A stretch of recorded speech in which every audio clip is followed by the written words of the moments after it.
Nothing's perishable. It's all legacy being built. Question for you guys is, it's so easy for me when I cut my hand in the very beginning of this to say, dude, it hurts, man, I can't go on. It's so easy to make the excuse, and you know what? I can live with that. That's a viable excuse, right? But is it the truth?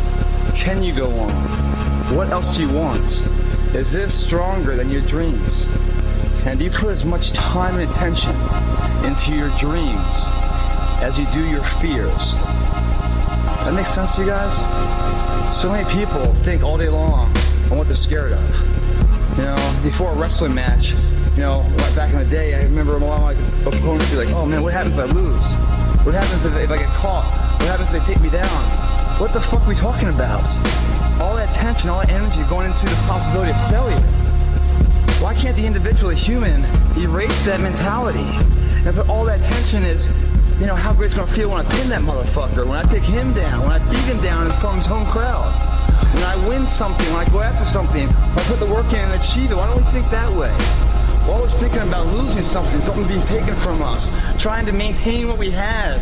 Like we can't lose this shit, it's so valuable. Why do we think that way? Why are we always thinking about the fears, the worst case scenario? All we do is put all that energy in there. Why don't we put the energy into the dreams that can be? The reason why you're doing that, if you are putting all that time and effort into fears instead of your dreams, it's because you're not doing this enough. You're not in here killing yourself enough. You're not working hard enough. You're not studying hard enough. You're not burning the midnight oil every night, which prevents you from staying awake in the midnight hours later in life wondering what it could have been. You erase that shit through all of this fucking payment, guys. It's free. You don't need to shoot up for it. You don't need to snort. You sweat for it. And then when you leave here, it's an abdominal will. It's like just been nurtured. You don't think about second place.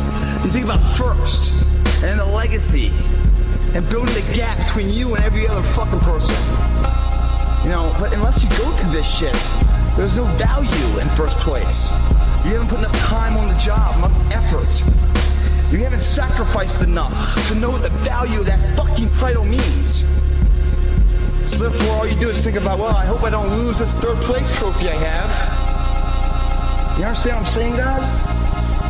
The more and more you do this shit, the more and more it becomes almost impossible to accept second place outside of here. Impossible. Again, guys, I said earlier, it's spelled impossible. Perception on how we see things, guys. We create it or we destroy it right here. We either give birth to our fear or we blaze the path of our dreams. You're either living your dreams or living your fears, one or the other. And which one are you giving the most time to? This workout travels with you to ensure your dreams never spoil, always stay true. You come back to the gym after the bodyweight beat down. You won't lose an inch. You won't have lost a step. You gain an inch. And in life, it's a game of inches. Lloyd Flip, thanks for watching. We're out of here. Pain that breaks you and the pain that changes you. That's the pain of a change right there. That's the pain of progress. The pain that destroys you isn't this shit. It's later in life knowing you could have been more, and all that's left is you and the fucking mirror and tears of a possibility left that you allowed to die. Own your fucking life, guys. There's no excuse not to be the hardest motherfucking worker in the room. In all your endeavors, schoolwork, the gym, your career, your relationship, your name's attached to it. It's gotta mean more than anything. That's your name, it's all you got. Don't sell out. In the world of commitment, there isn't a medium commitment, a moderate commitment, a low commitment. It's either committed or non-committed. There's no in between. It's either you go or you don't go at all. It's that if you are in and you believe in yourself, no one can change that. The weak motherfuckers of the world are committed when everything's in a perfect setting. But as soon as things get hard, they start having doubts. And why are there doubts? Not because they're failing, because other people are saying stuff and they're giving value to these third-party people as if they're going to help them. No one's going to help you. No one's ever going to help you guys.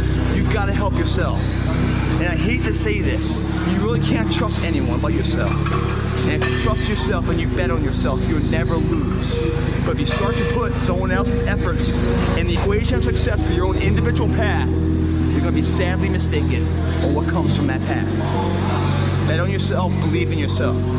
Don't allow anyone else's opinion, voice, actions to dictate what's going on. Everything's relaxed and peaceful. Yes, we know what we want to be. We know the person we want to become, right? It's very easy to calculate it in that rhyme to reason when nothing's on the line. But as soon as the heart starts to race, or money's coming in we can't afford, or the bill and the pressure of the lifestyle, the wife, the family, or the job, all of a sudden, we start to settle.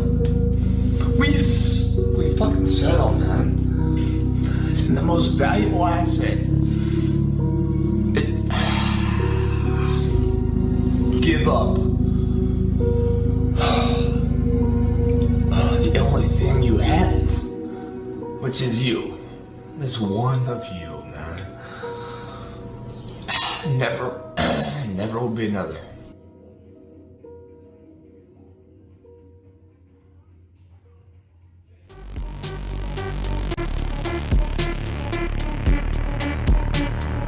If you don't take that last 5%, it's a knock on somebody else's door, I guarantee.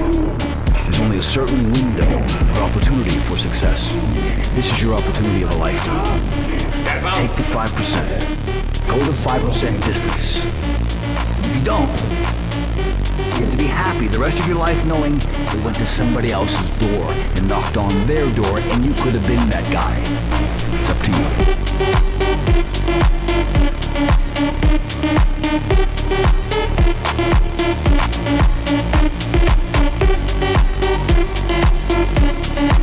When you think you're done, totally done, you have at least five more reps.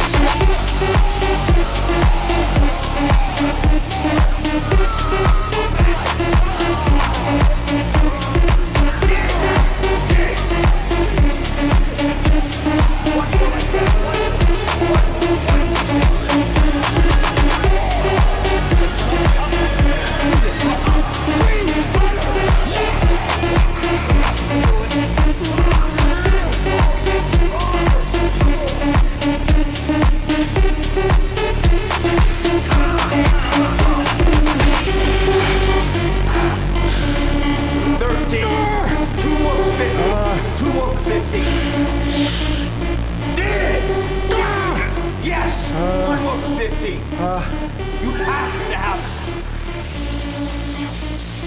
Now, 5 more. 5 more.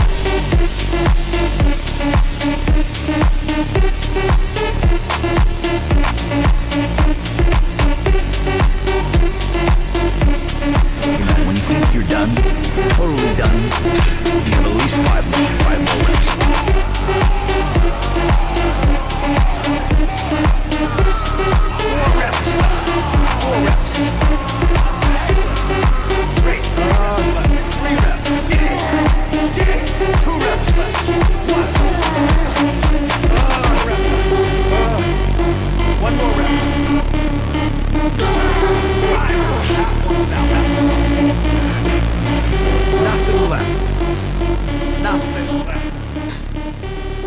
Not bad for your first set.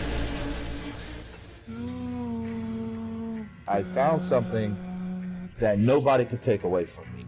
I just took all the passion out into eating, sleeping, and training. I didn't want to go to school or anything like this because all the kids were laughing at me in school because I didn't have a father. But I had that gym, and that gym taught me a discipline, taught me sacrifice, and it just taught me how to trust my decisions.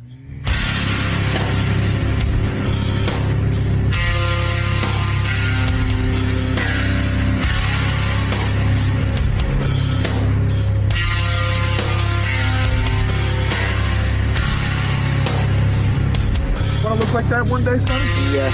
Yeah? Fall in love with a woman, one that's out of your fucking league, but she gives you a shot anyways, she's gonna break up with you, she's gonna ruin your fucking life.